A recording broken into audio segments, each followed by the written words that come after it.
términos de exigencia hacia las autoridades para la rendición de cuentas, y eso hace, digamos, que el ojo de atención o el compromiso hacia sus opiniones públicas sea más relajado, por utilizar un término. En tanto que, por ejemplo, si hablamos de el impacto sobre la imagen que puede generar el anuncio de sanciones en el extranjero o anuncios de no viajar, etcétera, etcétera, etcétera, sí tiene una incidencia directa, por ejemplo, en la promoción de las reformas y en la búsqueda de inversiones, porque, y creo que incluso esto el secretario de Hacienda lo ha reconocido, en la medida en que lo que se posiciona del país sea una imagen de inseguridad, evidentemente, pues eso disuade o puede ser un factor inhibidor para la afluencia de inversiones. Yo creo que nos deben importar las dos cosas, total. Nos debe importar tanto lo que piensan los mexicanos como lo que se piensa afuera. ¿Y por qué nos importa lo que se piensa afuera? Porque ya se ha comprobado que una imagen positiva en el mundo de un país es redituable en términos de la atracción de inversiones, de la atracción de turismo, de la atracción de talento, de comunidades epistémicas, etcétera. Entonces, en la medida en la que México también ha apostado por ser un actor competitivo, fuerte, con presencia en el sistema económico internacional, pues definitivamente lo que se piense de México, la reputación que tenga el país afuera, y tiene implicaciones para su redituable. Sí, pero perdón, y esto va directamente para ti. Esto es, a mí ONG no importa qué tamaño, no importa con cuánta base real tenga dentro del país, me basta con ir corriendo a la Unión Europea para acusar. Esos malitos mexicanos están haciendo porquerías. Entonces esa ONG que no tiene ninguna base real, de repente llega y tiene poder. ¿Cuál sería, por ejemplo, el ejemplo concreto? No sé, es decir, lo que sea. Esto es decir, vas a prohibir el uso de animales en los circos, por decirlo de esa forma, como ya lo tenemos, pero lo va a hacer porque la ONG, la que sea, va y te acusa ante la Unión Europea, que lo va a discutir a las 6 de la mañana o a las 11 de la noche del último día de sesiones, va a decir, vamos a decir a los mexicanos que si no eliminan a los animales de los circos, los vamos a sancionar. Bueno, yo creo que si tú estás interesado en construir esas imágenes positivas, por ejemplo las que te referías tú, evidentemente vas a tener que tener cuidado con el manejo que las organizaciones internacionales hagan de los problemas internos. Es difícil además que tú puedas preservarte en este caso de ello. Por ejemplo, en el caso del asunto de Tlaxlaya, pues no fue una ONG la que dio a conocer el caso de las posibles ejecuciones extrajudiciales, sino un medio de comunicación como Squire. Estaba haciendo su trabajo de Associated Press, sin duda, ¿no? Y luego Associated Press, ¿no?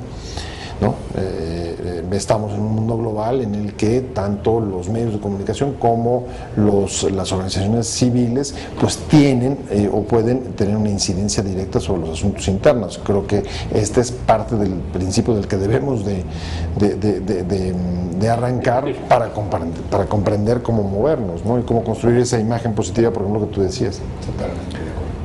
Digo, es desafortunado, sería muy desafortunado que en términos del gobierno mexicano solamente se actuara una vez que la ONG acude a instancias internacionales para ejercer presión, que del producto de la comunicación que exista directa entre la ONG y el gobierno. Digamos, eso sería bastante negativo, ¿no? Dentro del país. Ahora, sin embargo, volvemos un poco al punto. Esto es, en la medida en que la sociedad del Estado mexicano mejore sus propias condiciones, que es a lo que todos aspiramos, mejore su actuación, mejore su responsabilidad ante la sociedad civil, ante los demás, ante nuestra propia sociedad, en esa medida va a mejorar, o no, quién sabe, la imagen internacional del país, ¿correcto?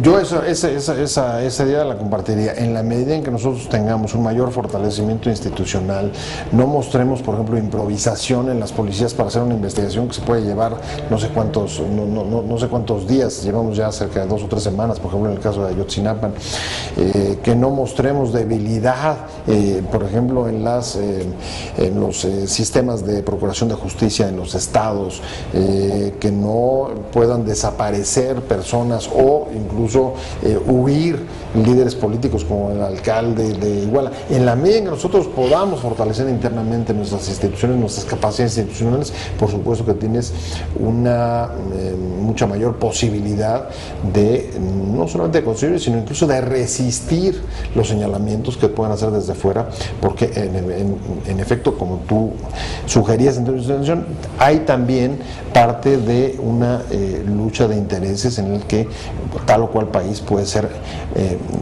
digamos más interesante que otro según se estén moviendo digamos las propias incluso por ejemplo las inversiones, ¿no?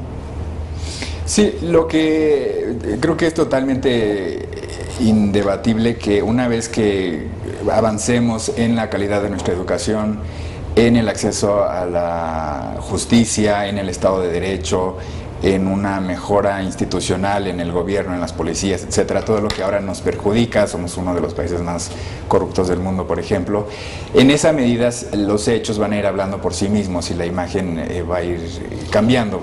Pero no obstante, sí hay cosas que se pueden hacer desde ahora. Nosotros hicimos un estudio en Comexi en donde evaluamos un poco cuál ha sido la participación de digamos, el papel de la promoción que se ha hecho de México en el extranjero. Si bien tenemos todos estos problemas y toda esta agenda pendiente en todo lo que ya mencionamos, hay otras muchas ventajas que tiene México como país. Pero que lo que nosotros hemos dicho es que se han comunicado de manera fragmentada, de manera poco coordinada y siempre teniendo una visión de corto plazo, quizás enfocándonos, por ejemplo, en el tema del Mexican Moment y todo esto, ¿no? Nosotros decíamos, lo importante para México no es tener un momento mexicano, una luna de miel con los medios cada que llega algún nuevo gobierno, sino que todos los potenciales de México en términos energéticos, en términos de su pirámide demográfica, en términos de... hay quien ha hablado de que México podría ser uno de los 5 o 10 grandes potencias del mundo, que esos potenciales se realicen, ¿no? Entonces, digamos, es muy importante que la promoción que se hace, digamos, en lo que los grandes cambios llegan, sea con una visión de largo plazo, sea unificada y sea coherente. Pero vamos, perdón, ahora, si hay un adagio en la prensa mundial, salido de los Estados Unidos, por cierto, es las buenas noticias no son noticia. Entonces, ¿habrá alguna vez en que México dé suficientes buenas noticias? Pues México estaba dando buenas noticias en los primeros 2 años de Peña Nieto y se convierte en el presidente de la reforma si logra abrir la industria petrolera, tabú durante más de medio siglo. Ahora, ¿qué pasa? Me parece que las buenas noticias tienen que estar, y ahí coincidiría con lo que tú mencionabas hace un momento, articuladas y comunicables de manera oportuna.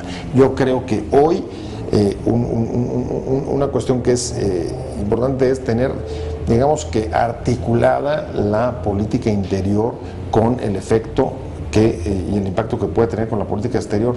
La globalización te ha llevado a que los ámbitos interno y externo no puedan estar o trabajar de manera disociada, porque están, digamos que afectándose uno sobre otro. Y totalmente de acuerdo, El punto, a ver, una pregunta también sería importante, no sé si el estudio que ustedes en Comexi decidieron elaborar, y no sé si tú estés familiarizado con alguna información en ese sentido, por ejemplo, de cada 100 noticias que salen de México, ¿cuántas son de violencia, de sangre, de problemas? Son la mayoría, ¿no? Hubo por ahí un acuerdo que convocó el presidente Calderón en 2011, el acuerdo para la cobertura mediática de la violencia, en donde se intentó que hubiera un ángulo distinto informativo sobre lo que estaba pasando en México.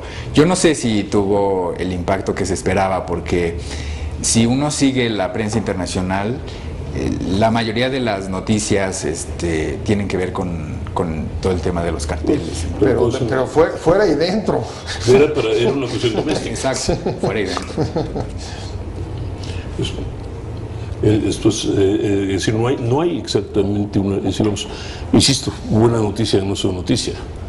Es decir, México está junto al mercado más grande de información del mundo.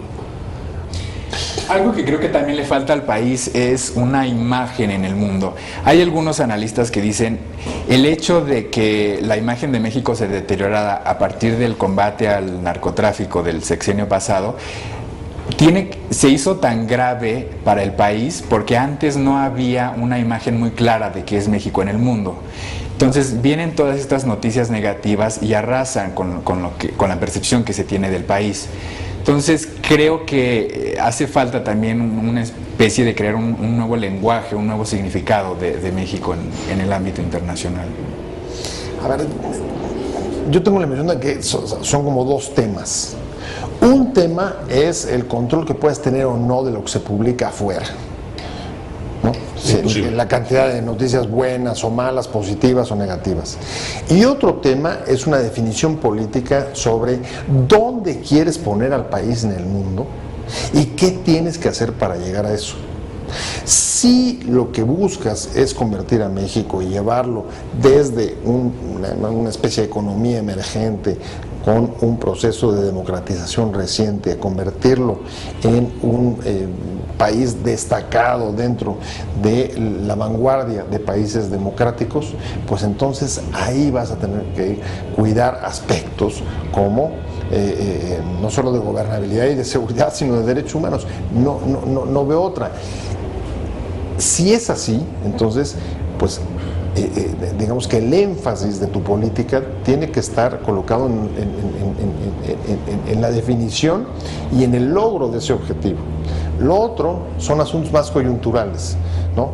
Si se publica más o menos, con más o menos notas negativas, pero quizá de lo que está adoleciendo es a dónde queremos llevar el país, dónde se nos está proponiendo ponerlo.